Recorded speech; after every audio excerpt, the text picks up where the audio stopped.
The morning Earth received its first message from the stars. Ambassador Elena Vasquez was drinking coffee in her small apartment in Geneva. Her phone rang at exactly 6:47 a.m., and the voice on the other end belonged to Secretary General Morrison. He spoke only 3 words before the line went dead. "They are here." Elena arrived at the United Nations Emergency Command Center 20 minutes later. The room was chaos. Screens displayed images that should not exist. Massive ships, each one larger than a city, hanging in space beyond the moon. There were 12 of them, arranged in a perfect geometric pattern that human mathematics could barely comprehend. They had appeared without warning, without any detection by Earth's early warning systems, without even the slightest ripple in space-time that humanity's best sensors could measure. The ships had been silent for exactly 47 minutes. Then they spoke. The message came in every language simultaneously. It played on every screen, every radio, every device capable of receiving a signal. The voice was not hostile, but it was not friendly either. It was the voice of someone reading from a script they had read 1,000 times before, bored with the repetition. "People of Earth, we are the Vrexian Concordat.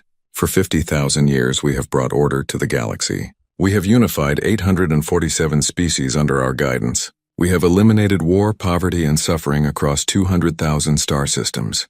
You have been discovered. You will be integrated. This is not a negotiation. This is an inevitability. However, we are not cruel. We offer you a choice. Submit willingly to Concordat law. Accept our administrators. Allow us to restructure your governments and militaries, and you will be welcomed as junior members of galactic civilization. Resist and you will be restructured by force. You have 30 days to decide. Choose wisely." The message ended. The ships returned to silence. Elena stood in that command center and watched world leaders argue for 6 hours straight. Some wanted to fight immediately. Others wanted to surrender just as fast. A few suggested trying to negotiate, to buy time to learn more about these aliens before making any decisions. General Secretary Morrison looked at Elena and asked her the question that would define everything that followed. "What do you think they want?" Elena had studied history her entire life. She had seen this pattern before, over and over again in every empire that had ever existed on Earth. "They want us to be afraid," she said quietly. "They want us to believe resistance is pointless. They want us to surrender before we even try to fight. Are they right?" Morrison asked. "Is resistance pointless?" Elena looked at the ships on the screen. They were beautiful in a terrible way, like great cathedrals built to honor power instead of God. "I don't know," she said honestly. "But I know we need to find out who they really are before we decide anything." Morrison nodded. "Then you're our new ambassador to the Vrexian Concordat. Find out everything you can. We'll make no decisions until you report back." The Vrexians agreed to send a representative to meet with human diplomats. He arrived in a smaller ship, though smaller still meant it was the size of an aircraft carrier. His name was High Coordinator Thelvex, and he was the first alien most humans had ever seen in person. Thelvex looked almost human, which was disturbing in itself. He had 2 arms, 2 legs, a head with 2 eyes and a mouth, but his skin was pale blue, his eyes were solid black with no whites, and he moved with a grace that suggested his bones were more flexible than human skeletons. He wore robes that seemed to shift colors in the light, and he spoke English with an accent that sounded like someone who had learned the language from recordings, but never actually heard a native speaker. They met in a conference room in Geneva. Elena sat across from Thelvex with a team of human advisors, translators who were not really needed, and security personnel who were completely useless against someone who could call down ships from orbit. "Thank you for meeting with us," Elena began. Thelvex waved one long-fingered hand dismissively. "It is procedure. All species are given the opportunity to ask questions before integration. Most do not take advantage of it. They simply submit. You humans seem different." "How many of those 847 species actually chose to resist?" Elena asked. Thelvex seemed surprised by the question. "Resist? Perhaps 20. For a short time. Most realized immediately that resistance was futile. And those 20 who resisted, what happened to them?" "They were restructured," Thelvex said simply. "Their governments were dissolved. Their militaries were absorbed into Concordat forces. Their people were taught to accept the new order. Within a generation, they forgot they ever wanted independence. Now they are grateful members of the Concordat. Elena wrote notes on a tablet. How long did their resistance last? The longest was 43 days, Thelvex said. The shortest was less than 3 hours. Most surrendered after the first demonstration of our military superiority. And how many of your people died in these conflicts? Thelvex paused. The question seemed to confuse him. Died? Perhaps a few hundred across all 20 conflicts. Our shields are very effective. Our weapons are precise. We do not enjoy killing, Ambassador Vasquez. We prefer compliance. Elena looked at her notes. Something was wrong here, but she could not quite identify what. High Coordinator, can you tell me about your homeworld? Vrexia is a paradise, Thelvex said, and for the first time his voice carried emotion. Perfect climate. Abundant resources. Our species evolved without significant predators. We developed civilization naturally, without the barbarism that seems to have marked your own development. No wars? Elena asked. A few minor conflicts in our early history. Nothing like what I have seen in your records. Your world wars, your genocides, your weapons of mass destruction. These things are incomprehensible to us. Why would any species do this to itself? Elena smiled, but it was not a happy smile. Because we're very good at surviving, High Coordinator. And sometimes survival requires terrible choices. Over the next 2 weeks, Elena and her team met with Thelvex daily. They learned about the Concordat structure, its laws, its military capabilities. They learned that the Concordat had never faced serious resistance because most species were simply not capable of it. They had evolved on worlds that were kind to them, worlds without the constant pressure of survival that had shaped humanity. They built civilizations based on cooperation, because cooperation was easy when resources were abundant and predators were scarce. Earth was different. Humanity had evolved on what the Concordat classified as a Class 12 death world. Nearly everything on Earth was trying to kill humans, diseases, predators, weather, other humans. Humanity had survived by becoming the deadliest thing on their planet. They had climbed to the top of the food chain not through natural advantages but through intelligence, tool use, and a willingness to do whatever was necessary to survive. The Concordat had never encountered a species like that before. Elena reported her findings to Secretary General Morrison and the assembled leaders of Earth. They're not invincible, she said. They're just used to fighting people who don't really know how to fight. Every species they've conquered submitted because they couldn't imagine actually winning. But we can imagine it. We've been imagining it for our entire history. Admiral Marcus Chen stood up. He was the commander of Earth's combined defense fleet, a position created only 15 years ago when humanity had achieved faster-than-light travel. What are you suggesting, Ambassador? I'm suggesting we refuse, Elena said. Not because we can definitely win, but because we need to show them that we're not like the other species they've conquered. We need to make them understand that Earth will not submit without a fight. They have 12 ships in orbit right now, Chen said. We have 43 warships total, scattered across the solar system. They're more advanced than us. They've had FTL travel for thousands of years. We've had it for 15. I know the odds, Admiral, Elena said quietly. But I also know that the Concordat has never fought someone who was willing to die rather than surrender. Every species they've faced gave up as soon as they realized they might lose. We need to show them that humans don't work that way. The debate lasted for days. Some nations wanted to fight. Others wanted to surrender. A few suggested trying to negotiate for better terms, offering to join the Concordat as allies rather than subjects. But Elena kept returning to the same point. The Concordat did not respect weakness. They would not negotiate with a species that seemed ready to submit. The only way to earn their respect, possibly the only way to earn any kind of favorable treatment, was to prove that conquering Earth would cost more than they were willing to pay. On day 28, with only 2 days remaining before the deadline, Earth sent its response. Elena stood in front of cameras broadcasting to the entire world and to the Vrexian ships in orbit. She read the statement that had been approved by every major nation on Earth, a statement that was simple and clear. High Coordinator Thelvex and the Vrexian Concordat, Earth has considered your offer. We decline. We will not submit to foreign rule. We will not accept administrators from your government. We will not restructure our civilization to fit your standards. If you wish to force us, you may try, but know this. Humanity has fought for survival since the day we climbed down from the trees. We have fought nature, disease, famine, and each other. We have built civilizations from nothing and rebuilt them after they fell.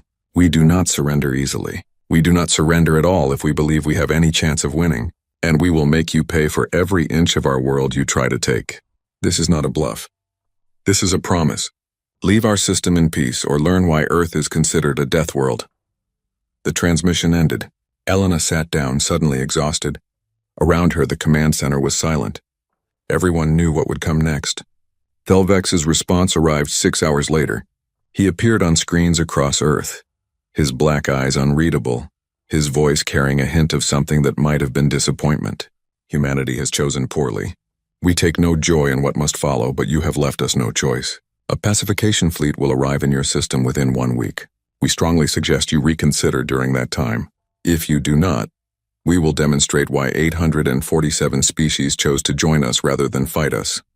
We will be merciful in victory. We always are. The transmission ended. The countdown had begun. Admiral Chen looked at Elena. We have 7 days to prepare for a war we probably can't win. Any suggestions? Elena smiled grimly. Yes, we fight like humans have always fought. Dirty, desperate, and with absolutely no regard for the rules they think exist. We're going to teach the Concordate something their other subjects never could. What's that? That some species would rather burn than kneel. The week passed faster than anyone wanted. Earth's military mobilized completely for the first time in its history. Ships from every nation gathered at defensive positions throughout the solar system. Ground forces prepared for possible invasion. Civilians were evacuated from major cities to underground bunkers built during the old Cold War, dusted off and repurposed for a new kind of apocalypse. On the 7th day, the Vrexian pacification fleet arrived. 200 ships, each one carrying enough firepower to crack a continent. They arranged themselves in orbit around Earth and transmitted a final message. This is your last opportunity to surrender. Please respond within 1 hour. Admiral Chen looked at Elena. She nodded. He opened a channel to the Vrexian fleet. This is Admiral Marcus Chen of Earth Defense Command. Your request is denied. If you want our world, come and take it. The first battle for Earth began 30 seconds later. The Vrexian fleet expected the battle to last 3 hours. They had calculated human military capabilities based on observed technology and standard combat doctrines used by civilized species. They had war-gamed scenarios where humanity fought with perfect coordination and maximum efficiency. Even in their worst-case projections, Earth's defense would crumble before sunset. They had never fought anyone who set their own ships to explode. The first human vessel to die was the EDS Horatio, a destroyer that had seen action in the Mars colony uprising 15 years ago. Captain Sarah Kim ordered her crew to evacuate in life pods, then aimed her ship directly at the largest Vrexian vessel and pushed the engines to maximum. The Vrexians tried to destroy the Horatio before impact, but Kim had disabled all safety systems. When their weapons hit the ship, they ignited the reactor. The explosion took out the Vrexian flagship and 2 escorts. 3 ships gone in the first 5 minutes. The Vrexian fleet commander immediately contacted Thelvex, who was observing from a command ship at the edge of the system. High Coordinator, the humans are using suicide tactics. They are deliberately destroying their own vessels to damage ours. This is barbaric. Thelvex watched the replay of the Horatio's death. He felt something cold settle in his chest. Continue the operation. They cannot have many ships they are willing to sacrifice. He was wrong. Humanity had 43 warships. By the end of the first day, they had sacrificed 18. Each one took at least 1 Vrexian ship with it, and several took 2 or 3. The Vrexians had superior technology, better shields, more powerful weapons. None of it mattered when humans simply rammed their ships into targets and detonated their reactors. But the suicide runs were just the beginning. Admiral Chen had studied every war in human history, and he had learned a critical lesson. When you are outmatched in technology, you change the rules. The second day of battle, Vrexian ships approaching Earth's moon discovered that human forces had seeded the space around Luna with thousands of simple proximity mines. These were not sophisticated weapons. They were just explosive charges with basic sensors. The Concordate's advanced shields could stop them easily, but the mines were not meant to destroy ships. They were meant to drain shields. While the Vrexian fleet was busy clearing the minefield, human fighters launched from hidden bases on the moon's far side. The fighters were small, fast, and carried a single massive missile each. They were also piloted by volunteers who had no intention of returning home. The Vrexians shot down 80% of the fighters. The remaining 20% got close enough to fire. At point-blank range, with shields weakened from the minefield, the missiles penetrated. 15 more Vrexian ships were destroyed or crippled. Thelvex watched in horror as the battle reports came in. The Concordat had lost 38 ships in 2 days. In their entire 50,000-year history, they had never lost more than 5 ships in a single conflict. And the humans were still fighting. He began studying Earth's history files more carefully. What he found disturbed him deeply. Humans had been fighting wars for their entire existence. Not just small conflicts over resources, but massive wars that killed millions. They had fought wars over religion, territory, ideology, resources, and sometimes just because they hated each other. They had developed weapons specifically designed to kill as many people as possible, as quickly as possible. They had created the concept of mutually assured destruction, where both sides in a conflict would be completely annihilated. And they had considered this acceptable. No other species in the galaxy had ever developed such concepts. War for most species was a disagreement that sometimes escalated to violence, but it always stopped before existential destruction because both sides valued survival more than victory. Humans did not think that way. Thelvex found records of battles where human armies had fought to the last soldier rather than surrender. He found records of sieges where entire cities starved rather than submit. He found records of weapons that poisoned land for generations, making it useless to whoever won. Earth was a death world. Everything on it was deadly. The diseases, the predators, the weather, even the plants. Humans had evolved in constant competition with nature and with each other. They had learned to survive by being more ruthless, more creative, and more willing to accept terrible costs than anything else on their planet. And now they were applying those lessons to war against the Concordat. On the 5th day, the Vrexian fleet reached Mars. They expected to find a human military base. Instead, they found a trap. The humans had evacuated Mars colony 3 days earlier and left behind a surprise. The colony's fusion reactor set to overload. When the Vrexian fleet entered orbit, the reactor exploded with the force of a small nuclear weapon. 20 more ships were destroyed. The rest retreated to a safe distance. Thelvex contacted Fleet Commander Zextar. How is this possible? Our intelligence said Mars colony was a major population center. It was, Zextar replied, his voice shaken. They evacuated 2 million people in 3 days and turned their own home into a weapon. High Coordinator, these humans, they are not like any species we have encountered. They are willing to destroy everything they have built, rather than let us take it intact. Then we adapt, Thelvex said, though he no longer felt confident. Move the fleet to Earth itself. Establish orbital bombardment positions. Force them to surrender, or we will begin destroying their cities. The fleet moved into orbit around Earth 2 days later. They had lost 57 ships, more than the Concordat had lost in 1,000 years of conquest, and they still had not won. Admiral Chen gathered his remaining commanders in a bunker beneath Geneva. They had 22 ships left, scattered across the solar system. Most were damaged. All were running low on ammunition and fuel. Chen looked at the tired faces around him and spoke quietly. They are going to offer us one more chance to surrender. When we refuse, they will start bombing our cities. We cannot stop them. Our orbital defenses are depleted. Our fleet is broken. In a conventional military sense, we have lost. So we surrender? Someone asked. No, Chen said. We make them pay for every city they destroy. We make this victory so costly that they regret ever coming here. And we buy time for the civilian evacuation ships to get out of the system. Elena Vasquez, who had been silent until now, spoke up. How long do we need? 3 weeks, Chen said. We have 400 transport ships carrying refugees to the outer colonies. They need 3 weeks to get beyond pursuit range. Then we hold for 3 weeks, Elena said simply. Against 200 ships? With 22 vessels and no orbital defenses? Elena smiled grimly. Admiral, we are not going to win this war with ships. We are going to win it by making them afraid. The Vrexian ultimatum came 12 hours later. Surrender immediately, or they would begin destroying population centers. Earth had 6 hours to comply. Admiral Chen sent the response. No. The bombardment began with Sydney. The Vrexians used precision strikes, destroying government buildings and military facilities but avoiding residential areas. They were trying to force surrender, not commit genocide. After Sydney, they hit military bases in North America, then command centers in Europe.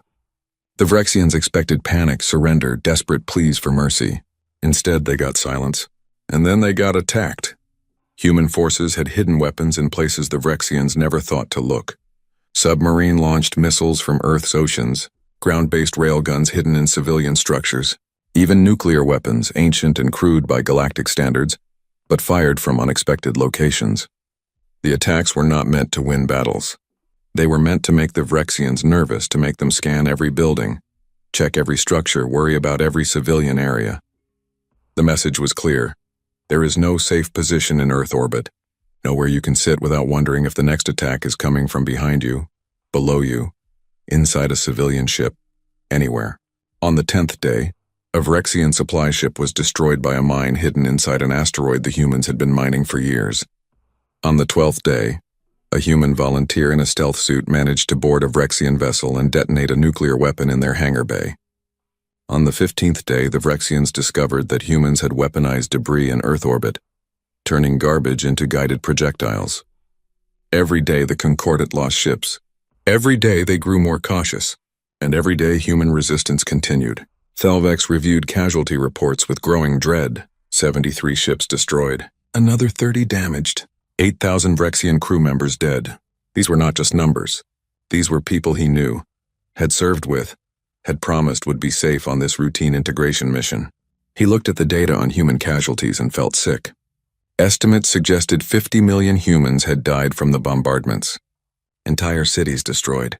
Yet the humans showed no signs of surrendering. If anything, their resistance had grown fiercer. He studied human history again, trying to understand. He found a quote from an ancient human military leader. "We shall fight on the beaches. We shall fight on the landing grounds. We shall fight in the fields and in the streets. We shall fight in the hills. We shall never surrender." The human who said this had been facing an enemy that outnumbered his forces, had superior technology, and had already conquered most of his continent. Yet he had refused to give up.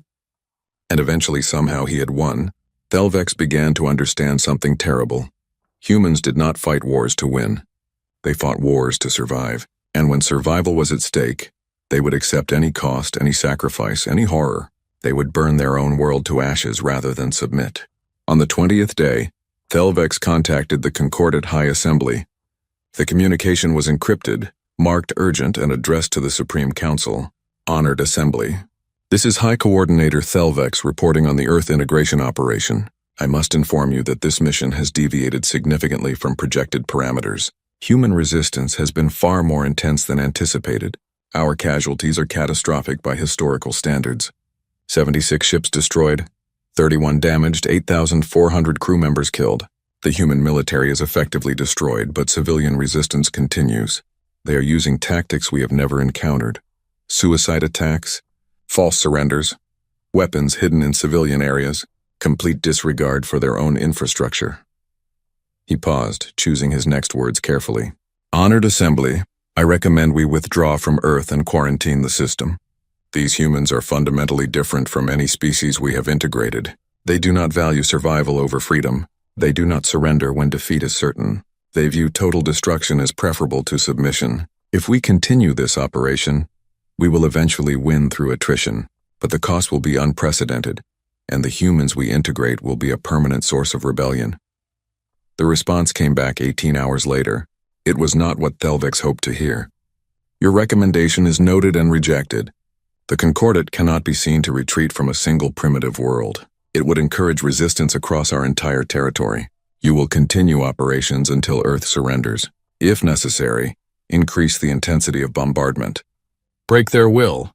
This is not negotiable. Thelvex looked at the message for a long time. Then he contacted Fleet Commander Zextar. Prepare for total war. The Assembly orders us to break them completely. High Coordinator, that will mean destroying entire continents. Millions more will die. I know, Thelvex said quietly, but we have our orders. Humanity chose this path. Now they will face the consequences. But before the Concordat could escalate further, something changed. Elena Vasquez requested a meeting. She transmitted a single message to Thelvex. "I have information you need to see. It will change everything." Thelvex almost refused, but something in Elena's voice made him hesitate. Against his better judgment, he agreed to meet her via hologram. Elena appeared in the projection chamber looking exhausted but determined. Behind her, Thelvex could see the ruins of Geneva. The city was half destroyed. Buildings collapsed, fires still burning from the latest bombardment. "High Coordinator," Elena said. "I am here to inform you of something important. The evacuation is complete. All civilian ships have escaped the system. There are no human civilians left on Earth." Thelvex felt confusion. "Then you surrender?" "No," Elena said softly. "Now we have nothing left to protect. Now we can fight without restraint. Every human still on Earth is a volunteer soldier. Every building is now a legitimate military target. Every tactic we have been reluctant to use because of civilian casualties is now acceptable. You have not broken us, High Coordinator. You have freed us to show you what humanity is really capable of." "You are bluffing," Thelvex said. "You have no military left. You have no orbital defenses. You have nothing." Elena smiled, and it was the most frightening expression Thelvex had ever seen. "We have ourselves. And we have one thing your people have never understood. We have nothing left to lose. That makes us the most dangerous thing in the galaxy." The transmission ended. Thelvex sat in silence, replaying Elena's words. And for the first time in his long career, he felt true fear. Admiral Chen stood in what remained of Earth Defense Command, deep beneath the mountains of Colorado. The bunker had been built during the Cold War to survive nuclear attacks. Now it served as humanity's last military headquarters. Around him, skeleton crews monitored systems, coordinated the remaining resistance fighters, and prepared for what everyone knew was coming. "How many ships do we have left?" Chen asked his operations officer. "7, sir. All damaged. The Zeus has no FTL capability. The Armstrong is down to 20% weapons. The others are not much better. And ground forces? 16 million volunteers. No heavy equipment. Mostly small arms and improvised explosives. They are spread across every continent, hidden in ruins, mountains, underground tunnels. The Vrexians would need to dig us out person by person." Chen nodded slowly. The math was simple. Humanity could not win a conventional military victory, but they could make occupation impossible. They could turn Earth into a graveyard for the Concordate's ambitions. "Sir," the communications officer interrupted, "we are receiving multiple reports. Vrexian forces are pulling back from low orbit. They are repositioning to higher altitude. They are preparing for something big," Chen said. "Probably orbital bombardment with strategic weapons. They want to break whatever is left of our resistance. Should we evacuate the remaining population centers?" "There are no population centers left," Chen said quietly. "Just scattered groups of fighters. Tell everyone to go deep. Underground, underwater, anywhere with overhead cover. This is going to be bad." The bombardment began 6 hours later. The Vrexians used weapons they had never deployed before. Not in 10,000 years of conquest. They were called planet scorchers, designed to destroy infrastructure while leaving the world technically habitable. The weapons created thermal pulses that melted metal, vaporized concrete, and ignited anything flammable. Thelvex watched from his command ship as Earth's surface turned into a hellscape. Cities that had survived for thousands of years disappeared in minutes. Forests burned. Rivers boiled. The bombardment lasted for 3 days, targeting every structure that could potentially house human fighters. When it ended, Earth looked like a dead world. Smoke covered 80% of the surface. Temperature readings were 40 degrees higher than normal. Satellite imagery showed nothing but ruins and ash. Thelvex contacted Fleet Commander Zextar. "Send down reconnaissance forces. Verify that human resistance has been neutralized. High Coordinator, our sensors detect no significant life signs. The bombardment was effective." "I want visual confirmation," Thelvex insisted. "These humans have surprised us too many times. Send troops to the ground." The Vrexian landing parties descended to Earth's surface in armored transports. They expected to find nothing but corpses and ruins. Instead, they found waiting enemies. The humans had gone underground during the bombardment, hiding in tunnel systems that had been prepared for months. Subway networks, mining tunnels, cave systems, basements connected to sewers. Humanity had turned the entire planet into a 3-dimensional maze. When the bombardment ended, they emerged and prepared their next surprise. The first Vrexian landing party touched down in the ruins of Beijing. They deployed in standard formation, scanning for threats. They found none. The city was dead, exactly as predicted. Then the ground exploded beneath them. Humans had seeded the ruins with pressure-triggered explosives. The entire landing zone became a killing field in seconds. Of the 200 Vrexian soldiers who landed, only 37 survived to return to orbit. Similar attacks happened at every landing site. In London, humans used the underground tunnels to attack from below. In Moscow, fighters emerged from metro stations. In Tokyo, survivors had hidden in earthquake-resistant buildings and used the rubble as cover. The Vrexians had superior armor, better weapons, advanced sensors, but they were fighting in an alien environment against an enemy that knew every inch of terrain. More importantly, they were fighting an enemy that did not care about survival. Human fighters would attack, kill a few Vrexians, then detonate suicide charges rather than be captured. Thelvex reviewed the casualty reports with increasing horror. In 1 week of ground operations, the Concordat had lost 6,000 soldiers. The humans had lost perhaps 100,000. But there were millions of human fighters left, and the Vrexians were taking casualties faster than they could be replaced. "This is unsustainable," Fleet Commander Zextar said during a command briefing. "High Coordinator, we are fighting a war of attrition against an enemy that does not fear death. Every Vrexian soldier we lose is irreplaceable. Every human fighter we kill is replaced by 10 more volunteers. The mathematics are against us." "Then we change the mathematics," Thelvex said. "Withdraw all ground forces. We will complete the operation from orbit." "Sir, that would mean—" "I know what it means," Thelvex interrupted. "Deploy biological weapons. Target food supplies, water sources, anything that sustains human life. We cannot defeat them militarily, so we will starve them." The order went out. Vrexian ships began deploying bioweapons designed to destroy crops, poison water, and collapse ecosystems. These were weapons the Concordat had not used in 20,000 years, considered too horrific even for integration operations. But Earth had pushed them to extremes no other species had ever reached. Admiral Chen received reports of the bioweapon deployment with grim acceptance. "How long do we have?" "Estimates vary," his science officer said. "The Vrexian weapons are targeting our food supply. Best case, we have 6 months before widespread starvation. Worst case, 3 months. Can we counter it?" "No, sir. Not with our current resources. These are sophisticated bioweapons. We would need years of research and infrastructure we no longer have." Chen looked at the map of Earth, now covered in red zones indicating bioweapon deployment. "Then we have 3 months to make them regret this decision." Elena Vasquez had a different idea. She contacted Thelvex again, this time with a proposal. "High Coordinator, we need to talk." "There is nothing to discuss," Thelvex said coldly. "You have forced us to take extreme measures. Your people will starve. Your resistance will collapse. This was inevitable, perhaps," Elena said, "but I want to show you something first. I want to show you what you are really fighting. I know what I am fighting. Primitives too stubborn to accept the inevitable." "No," Elena said quietly. "You are fighting a species that has survived every catastrophe our world could throw at us. Ice ages, supervolcanoes, asteroid impacts, plagues that killed half our population. We survived all of it. And do you know how?" Thelvex did not answer. "We survived by adapting," Elena continued. "By learning. By refusing to give up even when extinction seemed certain.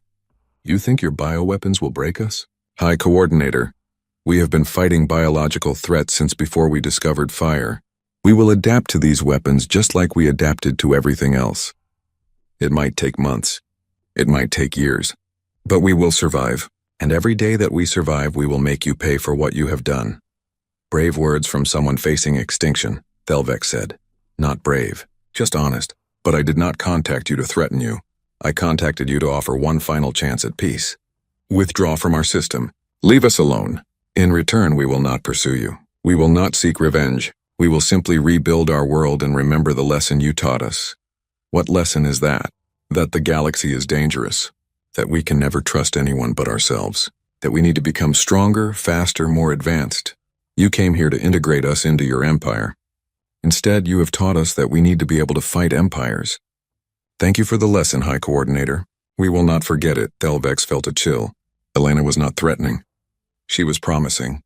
If humanity survived this war, they would emerge as something new, Something dangerous.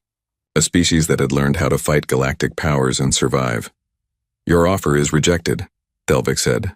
The Concordat does not negotiate with primitives. Then this continues, Elena said. And when your assembly asks why this operation took so long, why it cost so much, why you turned a simple integration into a nightmare, you can tell them that humans do not submit. Ever. The transmission ended. Thelvik sat in his command chair, feeling the weight of decisions he could not take back. He had bombarded Earth. He had deployed bioweapons. He had turned a living world into a dying one. And still, the humans fought. He accessed the historical database again, searching for answers. How had humanity survived so long on such a terrible world? What made them so different from every other species? He found his answer in a document written by human philosophers centuries ago.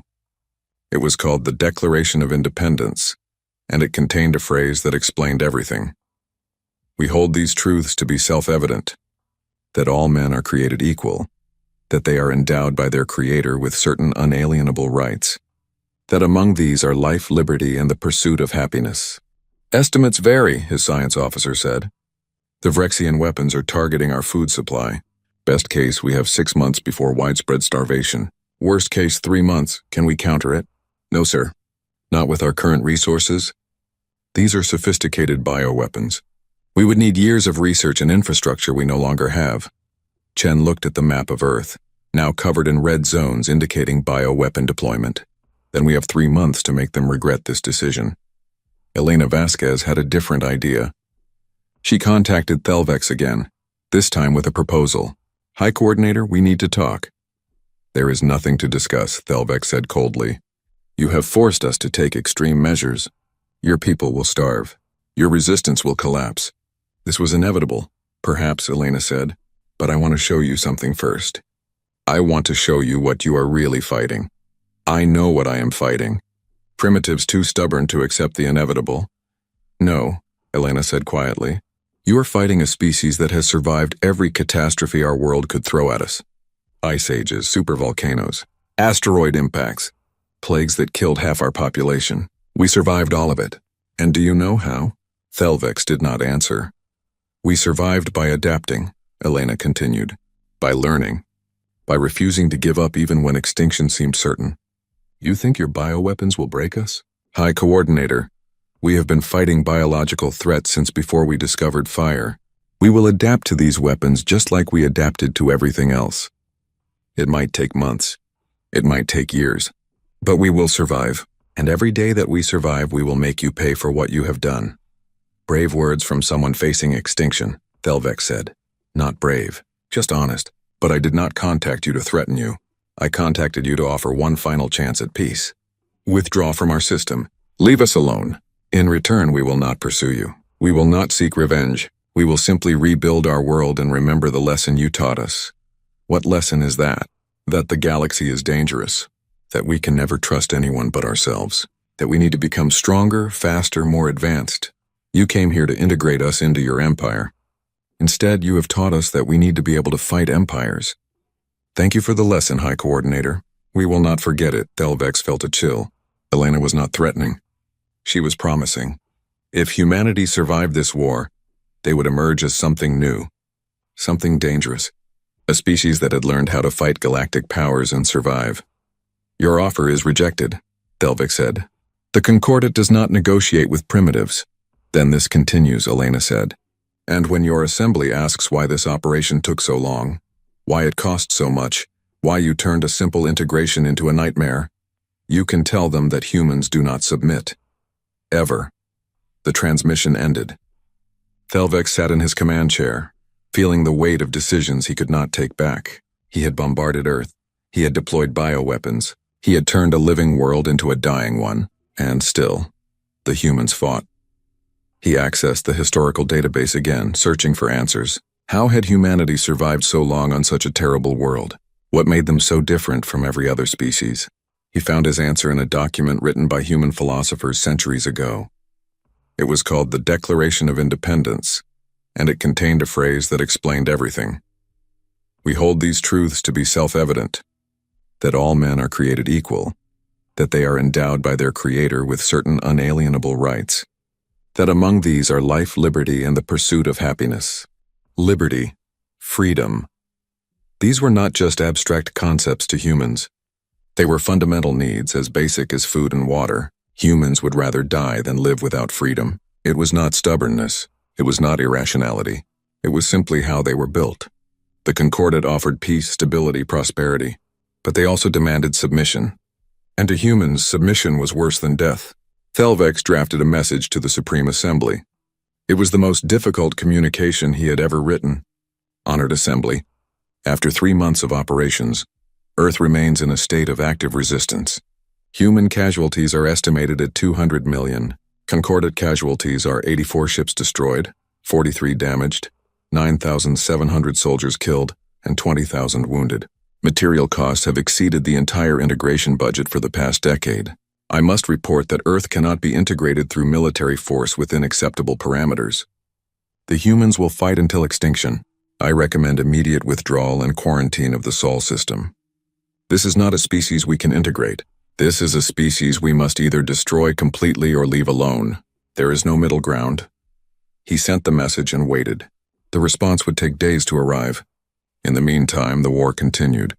On Earth, human resistance fighters adapted to the bioweapons faster than anyone predicted. They retreated to sealed underground facilities. They stockpiled preserved food. They engineered new crop strains resistant to the Vrexian poisons. They refused to die on schedule. Admiral Chen coordinated attacks from his bunker, using the remaining human ships to strike at Vrexian supply lines. The ships were barely functional, held together by improvised repairs and sheer determination. But they kept fighting. On the 93rd day of the war, something unexpected happened. A transmission reached Earth from outside the Sol system. It was not from the Vrexians. It was from the Galactic, one of the species the Concordat had integrated 3,000 years ago. The message was simple: humanity. We are watching. We see your resistance. We see your courage. You are not alone. If you survive, you will have allies. Similar messages began arriving from other integrated species, not official communications. Secret transmissions from underground resistance movements that had existed for centuries, waiting for a sign that rebellion was possible. Elena Vasquez took these messages to Admiral Chen. Do you understand what this means? We are not just fighting for Earth anymore. Every species the Concordat has conquered is watching us. If we survive, if we prove that resistance is possible, the entire empire could collapse. If we survive, Chen said. That is a very large if. Then we make sure we survive, Elena said. No matter what it costs. On the 100th day of the war, Thelvex received the response from the Supreme Assembly. It was not what he expected. High Coordinator Thelvex, your report has been reviewed. Your recommendation for withdrawal is rejected. The Supreme Assembly recognizes that Earth poses a unique challenge. Therefore, we are authorizing the deployment of the planet Cracker. You will make an example of Earth that will be remembered across the galaxy for 10,000 years. No species will ever resist the Concordat again. Thelvex read the message 3 times, hoping he had misunderstood. But the words were clear. The Assembly was ordering him to destroy Earth completely, not just the human population. The entire planet, shattered into asteroids as a warning to any species that might consider resistance. The planet Cracker was an ancient weapon, banned by galactic law, considered too terrible to ever use again. It had been deployed only once in recorded history, 20,000 years ago, against a species that had committed genocide across multiple star systems. Now it would be used against humanity for the crime of refusing to surrender. Thelvex looked at Earth on his display. A beautiful blue world now scarred by war but still recognizable. In 3 weeks it would be debris. He drafted one final message to Elena Vasquez. It was not an official communication. It was a warning from someone who had come to respect an enemy. Ambassador Vasquez, I have been ordered to deploy a weapon that will destroy Earth completely. It will arrive in your system in 3 weeks. There is no defense against it. No countermeasure that could possibly work. I am telling you this not out of mercy but out of respect. You fought harder than any species we have ever encountered. You earned the right to know how this ends. Use the remaining time to evacuate who you can. Save what lives you can. Because in 3 weeks Earth will cease to exist. Elena received the message and immediately called an emergency meeting. Admiral Chen, the remaining military commanders and representatives from the surviving underground communities, gathered via encrypted hologram. 3 weeks, Elena said simply. Then they destroy the planet. Not occupation. Complete destruction. The room was silent. Finally, Admiral Chen spoke. Can we evacuate? Not enough ships. Not enough time. We might save a few 100,000. There are still 16 million people on Earth. Then we surrender, someone suggested. We tell them we will submit if they spare the planet. They would not accept, Elena said. This is not about integration anymore. This is about making an example. They want every species in the galaxy to know what happens when you resist the Concordat. So we have no options? Chen asked. Elena smiled, and it was a terrible smile. We have one option. We make them regret this decision so deeply that they never make it again. How? We've been holding back, Elena said quietly. We've been fighting a defensive war, trying to survive, trying to protect what we could. But we always had one more option, one final strategy. We did not use it because it would mean condemning ourselves. But now they are going to kill us anyway. Now we have nothing left to lose. What are you suggesting? Elena opened a file on the display. It was labeled Operation Prometheus. The room fell silent as they read its contents. Admiral Chen looked up, his face pale. This is insane. This is genocide on a galactic scale. Yes, Elena agreed. But it ensures that if we die on our terms, and we take their empire with us. Operation Prometheus had been designed in secret during the first month of the war. A small team of scientists, engineers, and military strategists had worked on it in a hidden facility beneath the ocean. It was meant to be humanity's last resort, the final card to play if extinction became certain. Now that moment had arrived. The concept was simple but required technology humanity had developed in secret. For 15 years since achieving FTL travel, human exploration ships had not just been exploring, they had been seeding. Every system they visited, every planet they surveyed, every asteroid field they mapped, they left behind something small. Dormant nanotechnology, self-replicating machines no larger than bacteria, designed to remain inactive until receiving a specific activation signal. The Concordat had never noticed. Why would they? The machines were so small, so simple, so perfectly disguised as natural particles. They had spread across 200,000 Concordat star systems, carried by solar winds and cosmic dust, infiltrating every world, every station, every ship. For 15 years, these machines had been multiplying slowly, carefully, copying themselves at a rate that seemed like natural background radiation. They had infiltrated food supplies, water systems, power grids, and communication networks. They were everywhere and nowhere, invisible and ubiquitous. And now, with a single transmitted code, they could all be activated. Each machine can do only one thing, explained Dr. Sarah Chen, head of the Prometheus project. She was Admiral Chen's sister, though few people knew that. They can break down a specific molecule. The molecule we chose is critical to Concordat technology. It is used in their ship hulls, their power systems, their food preservation, their medical equipment. If we activate the machines, everything the Concordat has built will begin to fail simultaneously. How long would it take? Elena asked. For critical systems? Days for everything else? Weeks to months. Their ships would lose hull integrity. Their power plants would fail. Their food would spoil. Their medicine would become inert. Across their entire empire, 200,000 star systems, everything would start breaking down at once. And the cost? Admiral Chen asked quietly. Dr. Chen looked at her brother. Conservative estimates suggest 10 billion deaths. Possibly more. Ships will fail in deep space. Stations will lose life support. Medical facilities will collapse. The Concordat's infrastructure is so interconnected that cascading failures are inevitable. This would be the largest catastrophe in galactic history.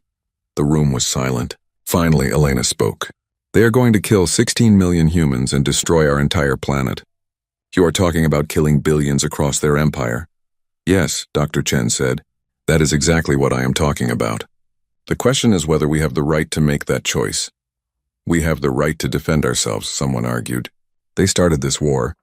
But most of the people who would die had nothing to do with it, another voice countered. We would be committing genocide against innocent civilians. Admiral Chen held up his hand for silence. We need to think about this carefully. This is not just about revenge. This is about sending a message. If we activate Prometheus, we are telling the galaxy that humanity will not go quietly. We are saying that if you destroy us, we will burn your empire to ashes. Is that the legacy we want? Elena thought about the question for a long time. She thought about Earth, her home, about to be shattered into asteroids. She thought about the 16 million people still alive on the planet, all volunteers who had chosen to stay and fight. She thought about the 847 species that had submitted to the Concordat without resistance, living under foreign rule for thousands of years. I have a different idea, she said finally. We do not activate Prometheus, not yet. Instead, we tell them it exists. We tell them exactly what it can do. We show them the proof, and we make them an offer they cannot refuse. Admiral Chen looked at her. You want to negotiate with a weapon pointed at their heads? I want to teach them fear, Elena said. The Concordat has never been afraid. Every species they conquered was weaker than them. They have spent 50,000 years believing they are invincible. We cannot beat them militarily, but we can make them understand that destroying us would cost more than they are willing to pay. We can make them afraid. The plan took 2 days to prepare. Elena drafted a message that would be transmitted not just to Thelvex, but to the Concordat Supreme Assembly, broadcast on every frequency, sent to every Concordat world simultaneously. It would be impossible to suppress or ignore. The transmission began with a simple statement. This is Ambassador Elena Vasquez of Earth, speaking on behalf of humanity. We have a message for the Rexian Concordat and all species under their rule. The video showed Elena standing in the ruins of Geneva. Behind her, the city was destroyed, fire still burning from the bombardment. She looked tired but unbowed, her voice steady. 3 months ago you came to our world and demanded our submission. We refused. You have since destroyed our cities, killed 200 million of our people and poisoned our planet with bioweapons. Now you prepare to destroy Earth completely. You believe this will end our resistance. You are wrong. The image shifted to show Dr. Chen in a laboratory. Technical readouts appeared on the screen, showing molecular structures, nanotechnology schematics, distribution maps. For 15 years, humanity has been preparing for this possibility. We developed a technology we call Prometheus. It is a self-replicating nanomachine, invisible to conventional sensors, capable of breaking down specific molecules critical to your technology. We have seeded every star system in your empire with these machines. They are in your food, your water, your air, your ships, your stations, your homes. Everywhere. The display showed a map of Concordat space, with red dots appearing across 200,000 systems. The dots multiplied exponentially, covering the entire map. These machines are currently dormant. But with a single activation code, broadcast from our remaining ships, they will all activate simultaneously. Your technology will begin to fail. Your ships will lose hull integrity. Your power systems will collapse. Your food preservation will stop working. Your medical equipment will cease functioning. Across your entire empire, everything you have built will break down. The video cut back to Elena. Her expression was cold, her voice deadly serious. We estimate this would result in approximately 10 billion deaths, perhaps more. It would be the largest catastrophe in galactic history, and we are fully prepared to make it happen. She paused, letting that sink in. You are wondering if this is a bluff. It is not. To prove this, we will activate the nanomachines in one system as a demonstration. We have chosen an uninhabited system in the outer regions of your territory. Watch carefully. This is what will happen to every system in your empire if you proceed with the destruction of Earth. The transmission showed a remote Concordat observation post in a lifeless system. It was a small facility, automated, used for deep space monitoring. As the cameras watched, the station's lights began to flicker. Hull plating started to crack. Within minutes, the entire structure collapsed, breaking apart in silence. This is your demonstration, Elena continued. We have proven that Prometheus exists and that it works. Now we make you an offer. You have 3 weeks before the planet cracker arrives at Earth. If you proceed with the destruction of our planet, we will activate Prometheus across your entire empire. 10 billion of your people will die and your civilization will collapse into chaos. Or you can withdraw all forces from the Sol system and leave us alone. Forever. Elena leaned forward, and for the first time emotion entered her voice. Anger, grief, determination. You came to our world thinking we were primitives. You thought we would submit like the 847 species before us. You were wrong. We are humans. We evolved on a death world where everything tried to kill us. We survived ice ages, plagues, wars, and catastrophes you cannot imagine. We climbed from caves to the stars through sheer will and refusal to give up. And now you threaten to destroy us. She stood straight, looking directly into the camera. Here is what you need to understand. We are not afraid to die. We are not afraid of extinction. But we will not go alone. If you destroy Earth, we will destroy your empire. Every world, every station, every ship. We will burn the Concordat to ashes and salt the ruins. This is not a threat. This is a promise. Elena paused, and when she spoke again, her voice was quiet, almost gentle. But we do not want this. We do not want to be killers. We just want to be free. So we offer you a choice. Leave our system within the next 3 weeks. Withdraw all forces, quarantine Sol Space, and never return. Do this and we will not activate Prometheus. Your people will live. Your empire will survive. Everyone gets to go home. She looked directly at the camera as if she could see through it to every viewer across the galaxy. Or refuse and learn why Earth is called a death world. Not because of nature, because of us. The transmission ended with 2 words appearing on every screen. Try us. The message spread across Concordat space within hours. The reaction was immediate and chaotic. On integrated worlds, subject species watched in amazement as humans threatened the mighty Concordat with mutual destruction. In the Supreme Assembly, delegates argued frantically about how to respond. In military headquarters, strategists tried to determine if the threat was real.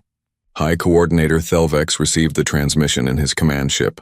He watched it 3 times, analyzing every detail, every word, every implication. Then he contacted the Supreme Assembly. Honored Assembly, I believe the human threat is genuine. The demonstration they provided matches the technology they described. If they have ceded our territory as claimed, activation would result in catastrophic cascade failures across our infrastructure. Can we detect these nanomachines? A council member asked. Unknown. Our science teams are analyzing the data now. But even if we can detect them, removing them from 200,000 star systems would take years. We do not have years. The humans have given us 3 weeks. Then we call their bluff, another council member said. Primitives would not commit genocide. They are trying to scare us. I do not think they are bluffing, Thelvex said quietly. I have fought them for 3 months. I have seen what they are willing to sacrifice. They will absolutely follow through on this threat if we destroy their world. So we let primitives dictate terms to the Concordat? Someone shouted. We show weakness to every species under our rule. That would encourage rebellion across the entire empire. And destroying Earth while they activate Prometheus would kill billions and collapse our infrastructure, Thelvex countered. Those are our choices. Both are unacceptable, but one leaves us alive and the other does not. The argument continued for hours. The Supreme Assembly was divided. Some wanted to call the bluff and proceed with Earth's destruction. Others wanted to negotiate. A few suggested a compromise. Withdraw from Earth but quarantine the system and search for a way to neutralize the nanomachines. While the Concordat debated, something else happened. The message from humanity had been broadcast across the entire empire. Subject species heard it, and they understood what it meant. For the first time in 50,000 years, resistance was possible. If a primitive species like humanity could threaten the Concordat, maybe others could too. Maybe the empire was not invincible. Maybe freedom was achievable. On Kreltic Prime, underground resistance leaders met in secret. On Tharzan, workers began sabotaging production facilities. On a dozen other worlds, subject species began preparing for rebellion. The message from Earth had done more than threaten the Concordat. It had given hope to every enslaved people in the galaxy. High Coordinator Thelvex watched reports of unrest spreading across Concordat space. He understood what was happening. The Empire's greatest strength had always been the belief that resistance was futile. Humanity had shattered that belief. Even if the Concordat destroyed Earth, even if the humans never activated Prometheus, the damage was done. The Empire would never be the same. He contacted Elena Vasquez directly using a private channel. Ambassador, this is High Coordinator Thelvex. I wish to speak with you privately. Elena appeared on his screen looking exhausted. High Coordinator, have you come to deliver the Assembly's decision? No, I have come to deliver my own. I have served the Concordat for 300 years. I have integrated 42 species. I have always believed we were bringing order and peace to the galaxy. But you have shown me something I never wanted to see. We are not liberators. We are conquerors. And I can no longer serve an empire built on subjugation. Elena studied him carefully. What are you saying? I am saying that I believe your threat is real. I believe you would activate Prometheus if we destroy Earth. But more importantly, I believe you are right to make that threat. My people have forgotten what freedom means. We have been powerful for so long that we think power justifies everything. You have reminded us that some things are worth dying for. Will the Assembly listen to you? I do not know. They are debating now. The vote will be close. But I can tell you this. If they vote to destroy Earth, I will not carry out the order. I will resign my commission and warn you of the planet cracker's arrival. You will have time to prepare your final act. Why would you do that? Thelvex was silent for a long moment. Because I have come to respect you. Because you fight for something real. And because if our positions were reversed, I do not think my people would have your courage. We have been comfortable for too long. We have forgotten what it means to fight for survival. You have reminded us. The transmission ended. Elena sat in the ruins of her command post wondering if Thelvex was sincere or if this was another tactic. She would know soon enough. 3 days later, the Concordat Supreme Assembly reached their decision. The vote was 412 in favor, 409 against, with 37 abstentions. The margin was razor thin, but the decision was clear. The message was transmitted to Earth, to the Concordat fleet, to every world in the Empire. High Coordinator Thelvex stood before the cameras, his expression unreadable. People of Earth, the Vrexian Concordat Supreme Assembly has reached a decision regarding your ultimatum. After careful deliberation, extensive analysis, and unprecedented debate, the Assembly has voted. He paused, and for just a moment Elena thought she saw something in his eyes. Relief, regret? She could not tell. The Concordat accepts your terms. All forces will withdraw from the Sol system within 72 hours. Sol space will be quarantined. No Concordat vessel will enter your territory without explicit invitation. This conflict is over. Elena felt her knees weaken. Around her, the command center erupted in cheers, tears, and disbelief. They had won. Against impossible odds, against an empire that had conquered 847 species, humanity had won. But Thelvex was not finished. However, I must speak one additional statement, not as High Coordinator, but as someone who has learned a difficult lesson. Humanity, you have taught the galaxy something important today. You have shown that freedom cannot be taken from those willing to die for it. You have shown that power is not the same as right. And you have shown that even the smallest species can shake the foundations of the mightiest empire. He looked directly at the camera, directly at Elena. We underestimated you. We will not make that mistake again. Neither will anyone else. The transmission ended. The Vrexian fleet began withdrawing from Earth orbit. Ships departed in organized formations, leaving behind a ruined planet and 16 million survivors. Elena walked out of the command post and looked up at the sky.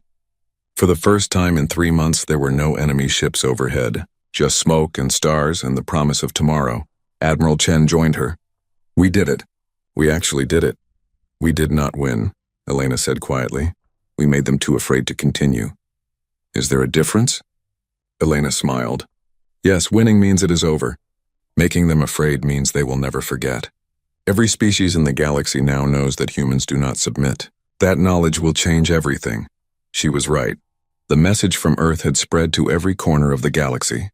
2 words echoed across 200,000 star systems, spoken in 1,000 languages, whispered by the oppressed and feared by the powerful. Try us, the stars had trembled.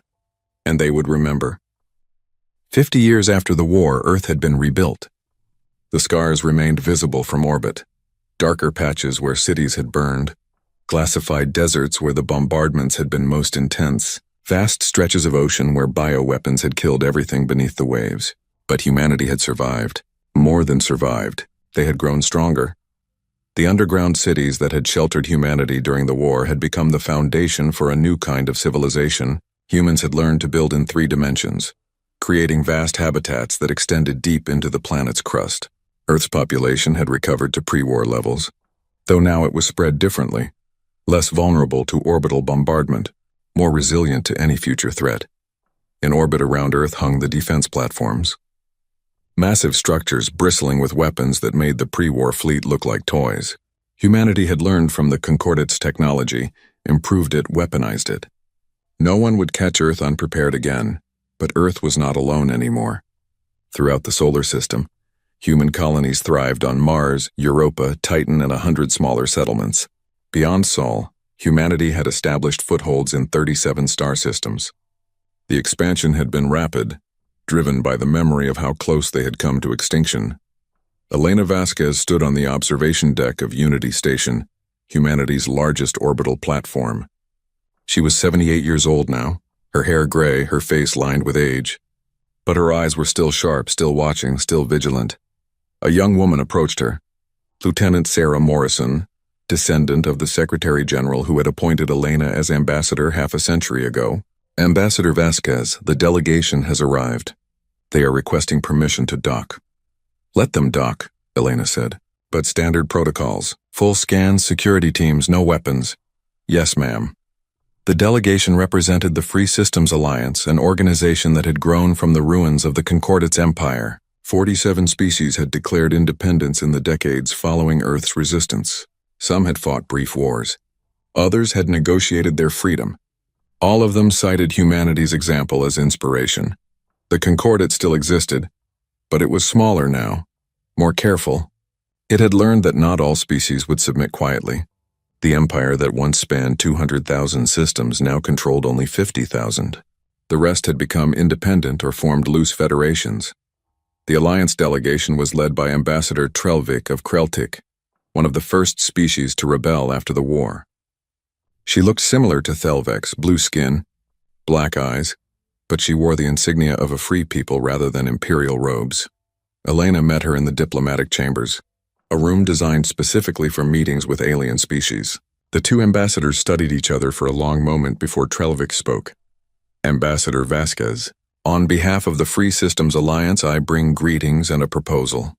I am listening, Elena said. The Alliance wishes to formalize diplomatic relations with humanity. More than that, we wish to invite Earth to join as a founding member. Your resistance inspired our freedom. Your courage showed us that rebellion was possible. We want to build a new galactic order, one based on cooperation rather than domination, and we believe humanity should be at its heart. Elena had expected this. The Alliance had been making overtures for years. And what would this membership require? Mutual defense agreements, open trade, cultural exchange, and a commitment to defending the freedom of all member species. The Alliance is not an empire. Each member retains complete sovereignty, but we stand together against threats, and the Concordate, they still command 50,000 systems. What happens when they decide to reclaim lost territory? Trembled smiled grimly. Then we remind them what happened when they tried to conquer Earth. The Concordate is afraid now, afraid of another Prometheus, afraid of another species that would rather burn the galaxy than submit. That fear is our greatest protection. Elena looked out the observation window at Earth below, a blue world scarred but unbroken. I will present your proposal to the Earth Council. But I want you to understand something first. Humanity did not fight for glory or power. We fought because we had no choice. We are not warriors by nature. We are survivors. And sometimes survival requires terrible things. We understand, Trembled said. That is why we need you. Not as conquerors, but as teachers. Teach us how to stand firm. Teach us how to survive. The Earth Council debated the Alliance's proposal for 6 months. Some argued that humanity should remain isolated, focused on rebuilding and expansion. Others believed Earth had a responsibility to help the species they had inspired. Eventually, they reached a decision. Earth would join the Alliance, but on their own terms. Human forces would help defend Alliance members from external threats. Human technology would be shared, but gradually, ensuring no species became dependent. And most importantly, humanity would maintain the Prometheus protocols. The nanomachines would remain dormant but ready, a final deterrent against any species that might threaten Earth or its allies. Admiral Marcus Chen had retired from military service years ago. He lived quietly in New Zealand, in a house overlooking the coast where the Battle of Auckland had been fought. He spent his days fishing, gardening, and trying to forget the horrors he had witnessed. But he still received reports. He still knew what was happening across the galaxy, And when Elena came to visit him, he knew she had news. They sat on his porch watching the sunset over the Pacific. Elena brought him tea, real tea, grown in the restored valleys of Asia. They sat in comfortable silence for a while before Elena spoke. "Marcus, do you ever think about activating Prometheus?" "Every day," he said quietly.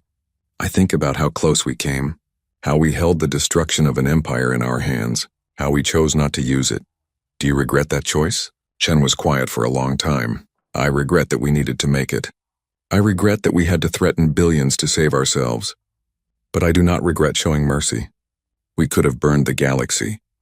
We chose not to. That says something about who we are." "The galaxy thinks we are monsters," Elena said. "They think we are too dangerous to provoke but too barbaric to trust." "Let them think that," Chen said. "Better to be feared and left alone than conquered and enslaved. Besides, some of them are starting to understand. The Alliance species see us differently. They see us as liberators." "We are not liberators," Elena said. "We just showed others how to free themselves." Chen smiled. "Is there a difference?" They sat in silence, watching the stars appear one by one in the darkening sky. Across the galaxy, the story of Earth's resistance had become legend. It was told in 1,000 languages, adapted to suit local cultures, embellished and mythologized. But the core remained the same.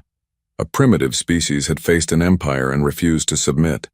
They had threatened mutual destruction and made that threat credible, and when the empire blinked first, they had shown mercy. The two words, "try us," had entered common galactic vocabulary. They meant more than defiance. They meant a willingness to accept any cost for freedom. They meant that some lines should never be crossed. They meant that power alone did not determine victory. On Tharzan, a schoolteacher told the story to her students. The humans could have destroyed the Concordat. They had the weapon ready, but they chose to offer peace instead. This is why we honor them, not for their strength, but for their restraint. On Vrexia, now a member of a restructured Concordat council rather than masters of an empire, historians debated the war constantly. Some claimed Earth had been lucky. Others argued the Concordat had grown soft. A few brave scholars suggested that the empire had simply been wrong, that conquest was never justified, that the humans had taught them a lesson they needed to learn.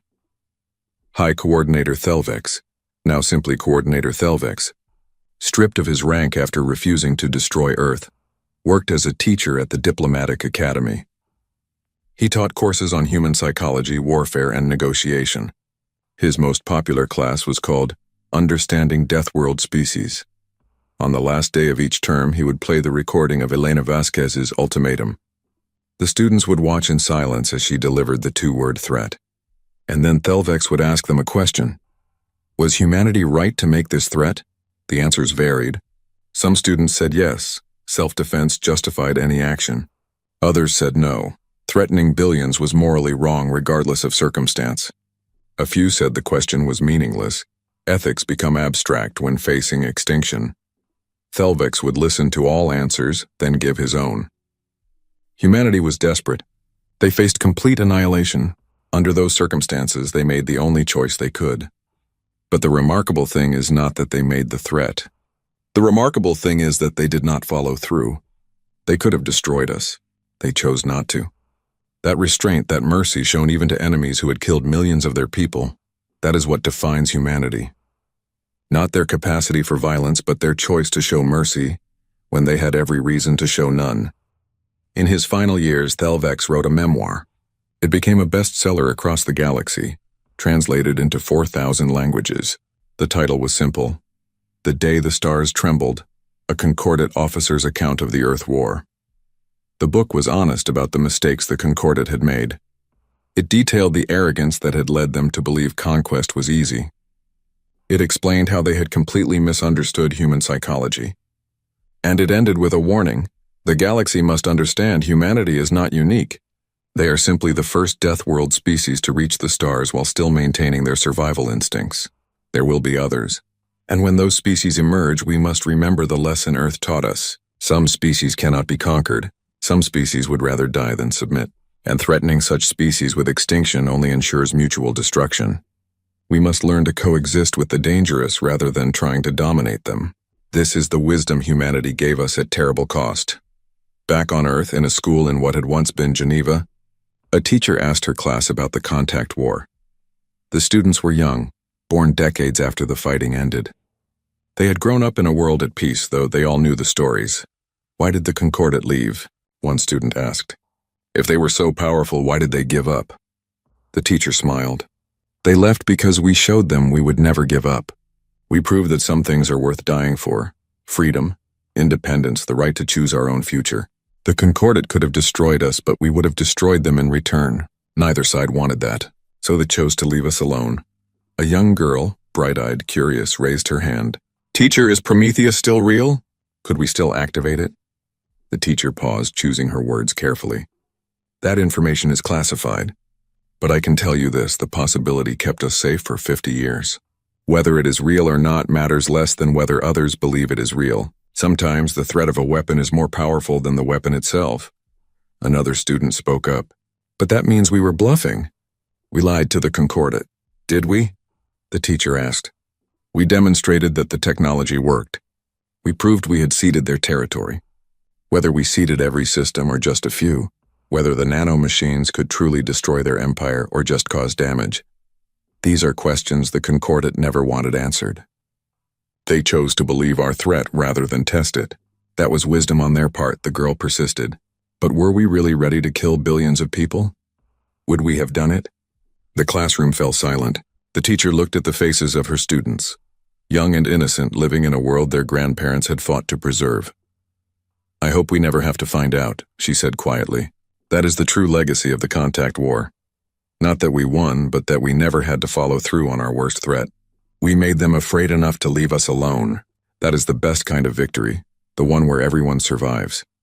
That evening, the teacher returned to her apartment. Her name was Lisa Chen, and she was Admiral Marcus Chen's granddaughter. She had grown up hearing stories about the war from her grandfather before he passed away. He had told her things he never shared with the official historians, secrets he needed to confess to someone.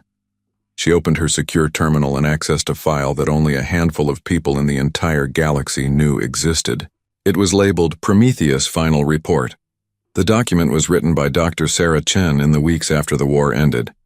Lisa had read it many times, but she read it again now, remembering her grandfather's words. The truth about Prometheus, the document began, is more complex than anyone outside this project knows. Yes, we developed nanotechnology. Yes, we seeded Concordat space. Yes, the demonstration we provided was real, but the scale of the operation was vastly exaggerated. We seeded approximately 30% of Concordat systems, not all of them. The nanomachines could cause significant damage, but not the empire-wide collapse we claimed. Activation would have killed perhaps 300 million, not 10 billion. It would have crippled their infrastructure temporarily, but not destroyed their civilization. Lisa scrolled down to the conclusion. But the Concordat did not know this. They believed our claims because they had no way to verify them in the time available. They believed us because we had proven ourselves willing to accept any cost for freedom. They believed us because we sold the bluff perfectly. Operation Prometheus saved Earth not through its actual capabilities, but through the perception of those capabilities. This is the secret we must maintain forever. If the galaxy learns we exaggerated, the deterrent fails. If they believe we truly could destroy an empire, no one will ever threaten Earth again. Therefore, this truth must remain hidden. Let history record that we held the power to destroy the Concordat. The reality that we only held the power to severely damage them must never be known. Lisa closed the file. Her grandfather had told her the truth in his final days, burdened by the weight of the secret. Now she carried it, along with the 7 other people who knew. 8 humans in a galaxy of trillions, holding a truth that could change everything. She wondered sometimes if she should reveal it. If the galaxy had the right to know that humanity's ultimate weapon was mostly a bluff. But then she remembered her grandfather's final words. We did not win through superior firepower. We won through superior will. We convinced them that we would do anything to stay free. That conviction was our real weapon. As long as they believe we could have destroyed them, they will respect our freedom. That belief protects not just Earth, but every species in the Alliance. Some truths are too dangerous to reveal. Across the galaxy, in the depths of space between stars, an automated probe floated silently. It had been launched from Earth 60 years ago before the war, part of humanity's early exploration program. It had traveled far beyond Concordate space, far beyond Alliance territory, into regions of the galaxy no species had explored. Its sensors detected something unusual. A signal, not natural, not from any known species. The probe's AI analyzed the signal and determined it was a distress call, or perhaps a warning. The language was unknown, the technology unfamiliar. But one thing was clear: there were other civilizations out here. Other powers that might one day reach human space. The probe transmitted its findings back to Earth. The message would take 30 years to arrive. When it did, humanity would face a new question. What lay beyond the known galaxy? What other empires, what other species, what other threats awaited? But that was a problem for the future. For now, Earth was at peace. The Alliance grew stronger each year. The Concordate had reformed into a more democratic federation. The galaxy was learning to coexist with a species that would rather burn than kneel. Elena Vasquez died at the age of 93, surrounded by family and friends. Her funeral was attended by representatives from 74 different species. The Alliance declared a day of remembrance in her honor. On Vrexia, even former Concordate officials lowered their flags in respect. At the funeral, her granddaughter read a letter Elena had written decades earlier to be opened after her death. The letter was addressed to humanity, past and future. I write this knowing that our war with the Concordate will be remembered for generations. We will be called heroes, saviors, defenders of freedom. But I want you to know the truth we lived through, not the legend that will be told. We were terrified. Every day we faced decisions that could have ended our species. We made choices that killed millions of our own people. We threatened to commit genocide against billions. We became monsters to avoid being slaves. I want future generations to understand we did not enjoy this. We did not want to be warriors. We fought because we had no choice. We threatened terrible things because the alternative was extinction. We showed mercy when we could have shown cruelty, not because we were saints, but because we remembered our own humanity even in our darkest hour. If you are reading this, it means Earth survived. It means our sacrifice meant something. But please learn from our mistakes. Do not seek conflict. Do not threaten others lightly. Do not become the thing we fought against. The galaxy called us monsters. Perhaps we were. But we were monsters who chose mercy when we could have chosen destruction. We were monsters who showed restraint when we had every reason to show none. And that choice, that moment when we held the power to destroy an empire and chose not to use it, that is what defines us. We are humans. We survive, we endure, we fight when we must. But we also forgive. We also build. We also hope. Never forget what we paid for freedom. Never forget that some things are worth dying for. But also never forget that mercy, shown even to enemies, is the greatest victory of all. The stars trembled when we spoke 2 words. But it was not the threat that mattered. It was what we did after the threat succeeded. We could have become conquerors. We chose to become protectors. That is the legacy I hope you will carry forward. The letter ended with her signature. The funeral attendees sat in silence, reflecting on her words. In the decades that followed, humanity continued to expand cautiously across the stars. They built strong defenses but never sought conquest. They developed powerful weapons but used them only in defense. They made alliances based on mutual respect rather than domination. The Free Systems Alliance grew to include 234 species. It became a major galactic power, not through military might but through cooperation and shared values. And at its heart stood Earth, the death world that had taught the galaxy a simple lesson: freedom cannot be taken from those willing to die for it. The Concordate never again attempted to integrate a species by force. They learned to negotiate, to offer partnerships rather than subjugation. Some species joined willingly, others remained independent. The galaxy found a new balance, one based on respect rather than fear. But the memory of Prometheus remained. Every species in the galaxy knew the story. Every diplomat referenced it in negotiations. Every military strategist studied it at Academy.